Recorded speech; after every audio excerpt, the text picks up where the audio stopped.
یہ بیماری بھی کافی عام ہو گئی ہے۔ لوگ کماتے وقت یہ نہیں سوچتے کہ حرام ہے یا حلال۔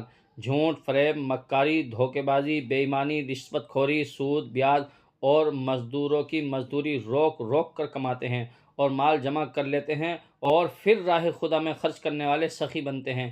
خوب مزے سے کھاتے ہیں اور یاروں اور دوستوں کو کھلاتے ہیں۔ مسجد، مدرسوں اور خانقاہوں کو بھی دیتے ہیں، مانگنے والوں کو بھی دیتے ہیں۔ یہ حرام کما کر راہ خدا میں خرچ کرنے والے نہ ہرگز سخی ہیں نہ دیندار، بلکہ بڑے بیوقوف اور نرے احمق ہیں۔ حدیث پاک میں ہے، حرام کمائی سے صدقہ اور خیرات قبول نہیں۔ ایسا ہی ہے جیسے کوئی بے وجہ جان بوجھ کر کسی کی آنکھ پھوڑ دے اور پھر پٹی باندھ کر اسے خوش کرنا چاہے۔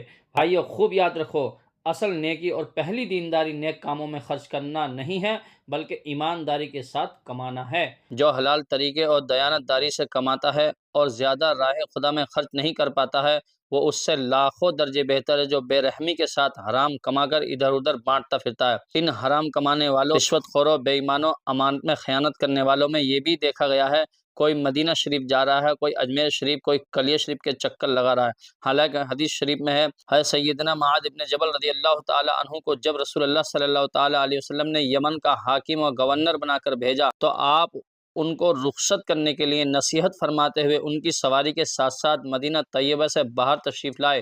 جب حضور صلی اللہ تعالیٰ علیہ وسلم واپس ہونے لگے تو فرمایا، معاذ، اس سال کے بعد جب تم واپس آؤ گے تو مجھ کو نہیں پاؤ گے، بلکہ میری قبر اور میری مسجد کو دیکھو گے۔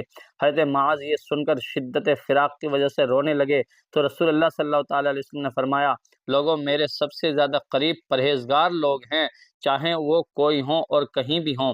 یعنی حضور صلی اللہ تعالیٰ علیہ وسلم نے صاف طور پر فرما دیا، اصل نیکی اور دینداری اور محبت نزدیکی اور پاس رہنا اور حاضری ہرگز نہیں ہے، بلکہ پرہیزگاری یعنی برے کاموں سے بچنا ہے، اچھے کام کرنا ہے، خواہ وہ کہیں رہ کر ہوں۔ حضرت اویس قرنی رضی اللہ تعالیٰ عنہ حضور صلی اللہ تعالیٰ علیہ وسلم کے زمانے میں تھے، لیکن کبھی ملاقات کے لیے حاضر نہ ہو، مگر حضور صلی اللہ تعالیٰ علیہ وسلم کو اتنے پسند تھے کہ ان سے ملنے اور دعائے مغفرت کرانے کی وصیت صحابہ اکرام کو فرمائی تھی۔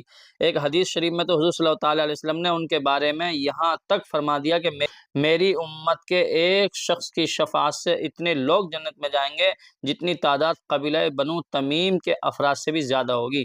اس حدیث کی شرح میں علماء نے فرمایا، اس شخص سے مراد حضرت سیدنا اویس قرنی رضی اللہ تعالی عنہ ہیں۔ ان احادیث سے خوب واضح ہو گیا، اصل محبت پاس رہنا نہیں، حاضری و چکر لگانا نہیں، بلکہ یہ کام کرنا ہے جس سے محبوب راضی ہو۔